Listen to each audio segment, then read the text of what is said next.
Hey guys, it's Gnizzles here, and today I thought what I'd do is show you how to disassemble and reassemble the Mossberg 500, as well as show you some little cleaning tips that I picked up along the way. Alright, so let's get started.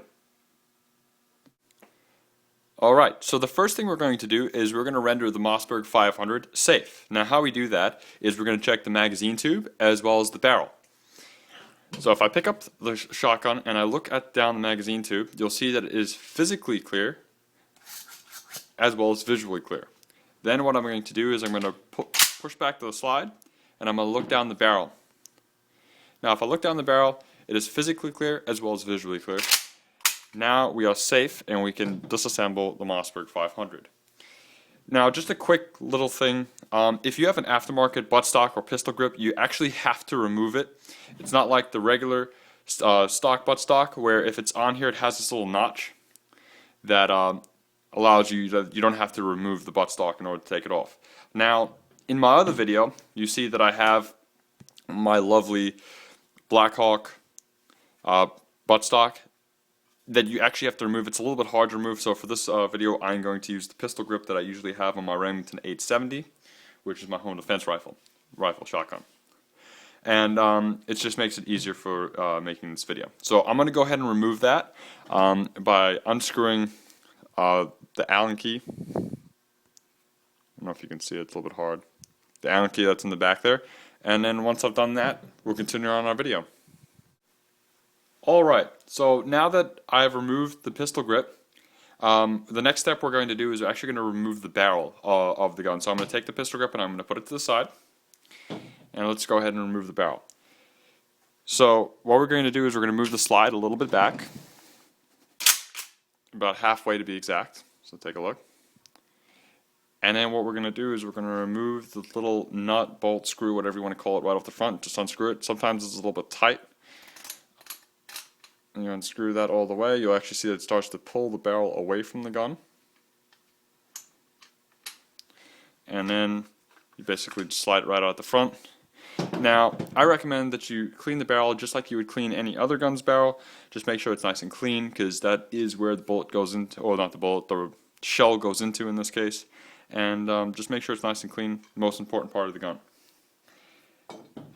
Okay, now that the barrel is removed, what we can go ahead and do is remove the trigger housing pin, which is this lovely little pin down at the bottom there.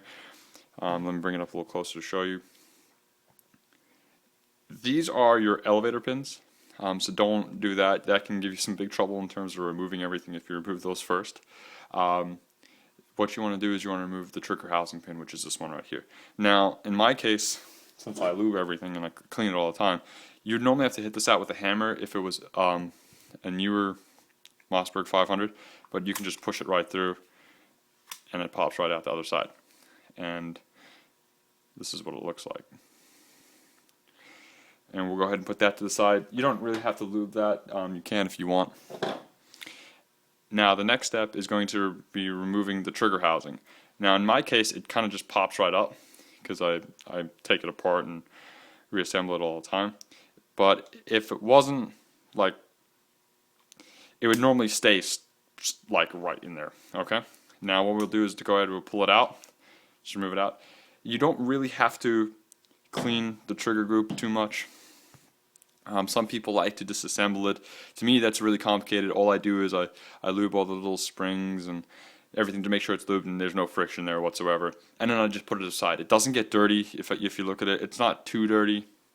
And I've never cleaned it. That's the dirtiest it's been, and I've never cleaned the trigger group. Okay. So what we can do is we can go ahead and put that to the side. Now the next thing that we're going to do is we're going to remove the cartridge interrupter and we're going to remove the cartridge stop. Now how we do that is on this side is your cartridge interrupter, which is the side furthest away from me. I'll show you what it looks like. That is a cartridge interrupter. I'm not too sure exactly what it does. Probably interrupts your cartridge. I would clean these, but clean them to the point where there's like a nice little shine to them, and don't clean them anymore. You know, you don't want to have them so that they're dry, but you don't want to have them so that it's too wet either. And then on the other side is your cartridge stop. Okay, and now you can see that little shine that's going on there. That's all you want. Nice little shine to it. That's your cartridge stop. We can put those to the side. They're not really important in terms of cleaning. Now the next thing we're going to do is we are going to remove the bolt slide. Now to do that, we actually want to see these two little notches here. We want to have that little bolt slide come right in there, and then it'll just pop right out. Hold on. There it is there. And that is your bolt slide. Lube this also to a shine. You don't want to make it so that it's too wet. I mean, you can if you want. I don't like over lubing guns. To me, it hurts them in a way. Just my personal opinion. And we can go ahead and put that to the side. Now the next thing we're going to do is remove the slide, and how we do that is we're actually going to remove it right off the front over the magazine tube. So let's go ahead and do that. You'll see it pops right out, slides right off, and that is your slide. You don't need to lube inside there. Actually, I prefer you don't lube inside there because it actually you see it and then it gets all wet and gets all over your hands. You can, if you want, lube the actual slide itself that it goes inside the gun. I don't, but you can. I've seen people do it. So we'll go ahead and put that to the side. Now the next trick is going to be removing the bolt. Now I want you to take note of how the bolt is sitting in here right now. It is sitting with the flat side up, and that's how we're going to put it back in. What we're going to do is we're going to push the bolt outside the front, right where the barrel goes. Now this is probably the most important part of the gun, and I take some time. I get in here with a little brush, make it so it's nice and shiny again. The shotgun itself doesn't get too dirty, just because there's no gases blowing right back into the gun. It's pump action, so you just want to make sure everything is lubed to the point where it's nice and shiny. Now that that has been removed, what we're going to do is we're actually going to put the gun on safe to remove the elevator. Now remember what I told you, that this pin right here and this pin right here are both the elevator pins. And how you remove the elevator is you just squish it closed and they pop right out. You don't really have to lube this too much. This basically all it does is put the next shell into the barrel, and that's it. Alright guys, so that is the basic disassembly of the Mossberg 500 Tactical. It should leave you with an empty shell, which you can clean. I lube it a little bit, and that's it. Alright guys, so now let's reassemble it. Okay, so now let's start the reassembly of the Mossberg 500. The first thing we're going to do is we're going to take the elevator and we'll put it back in its respected holes that appear on either side of the gun.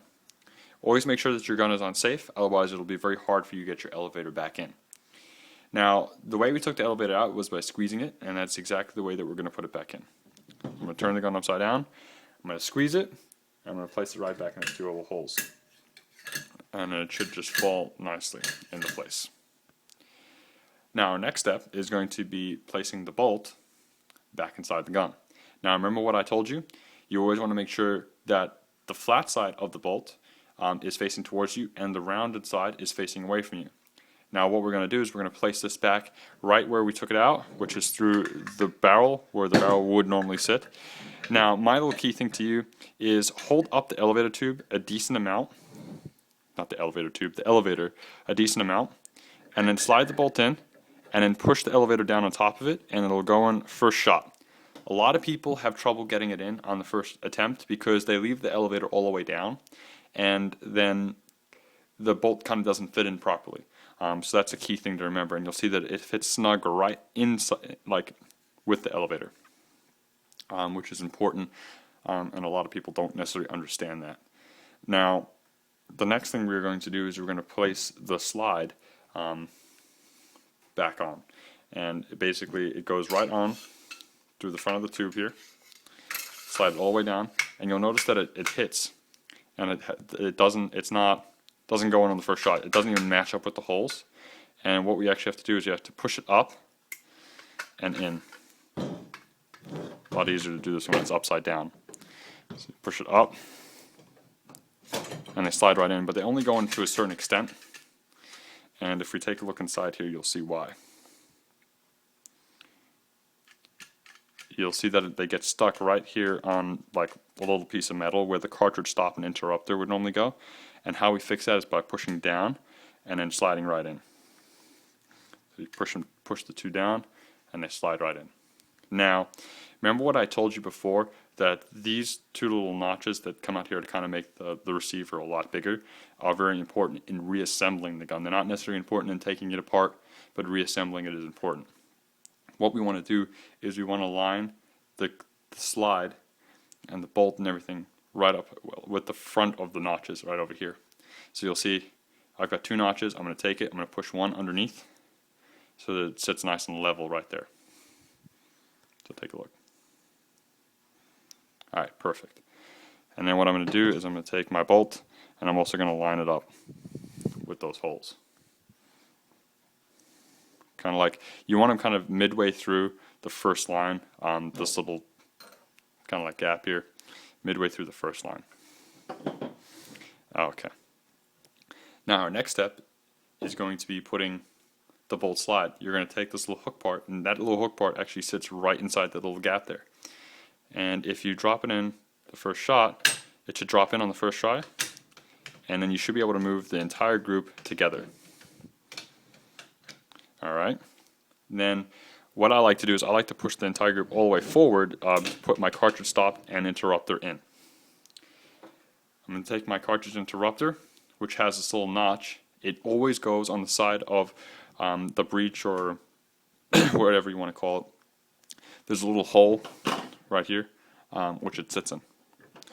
Now you want to place it with the curve facing in, and if you do enough wiggle, it should fit in on the first shot. Now what I'd like to do is I take my cartridge stop, also with the curve facing in, and I place it back on the side closest to me.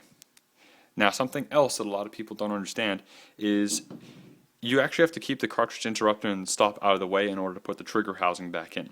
Now how we're going to do that is I'm going to take it, I'm going to put the front of it in first, and then snap it back in, while making sure that the cartridge stop and interrupter are out of the way. Now if you do that, it should snap back in on the first shot. Again, it takes a little time. Sometimes I don't even get it on the first try. Oops.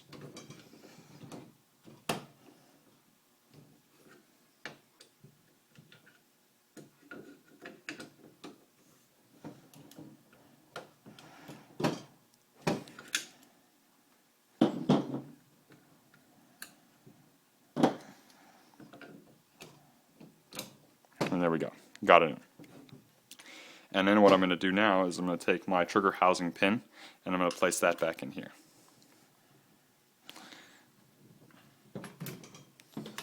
And you want to make sure that it's nice and flush on either side. And you're good to go there. Now what I'm going to do is I'm going to take the bolt and I'm going to slide it back a little bit. About halfway, just to put the barrel back on. So take a look. And then what I'm going to do is I'm actually going to take the barrel and I'm just going to slide it on. There's nothing to twist or anything, just push it right in. Make sure that it's nice and level in the front. You don't necessarily have to worry about where the receiver is, just where it is in the front here. And then you're going to start screwing it back on.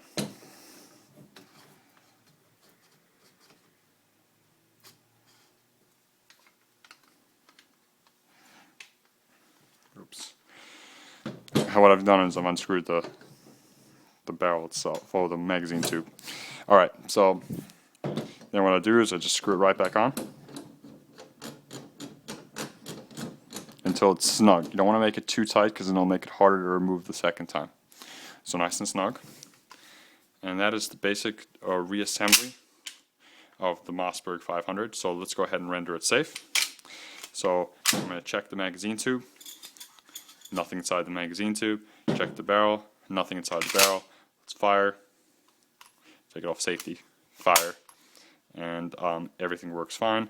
We'll check the little lever on the side. If I click up and down, everything works. Again, fire. And it's perfect. Now what I'm going to do is I'm going to take my pistol grip. I'm going to place it back on the gun. I'm just going to screw it back on. Doesn't take too long. Just also until it's snug. It doesn't have to be too tight, just snug.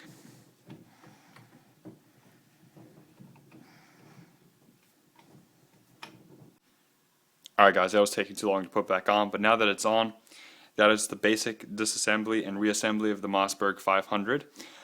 If you have any comments or questions or anything, just please leave me a comment below, and I'll get back to you as soon as I can. And also, please check out my other videos and subscribe. Thanks guys. Bye.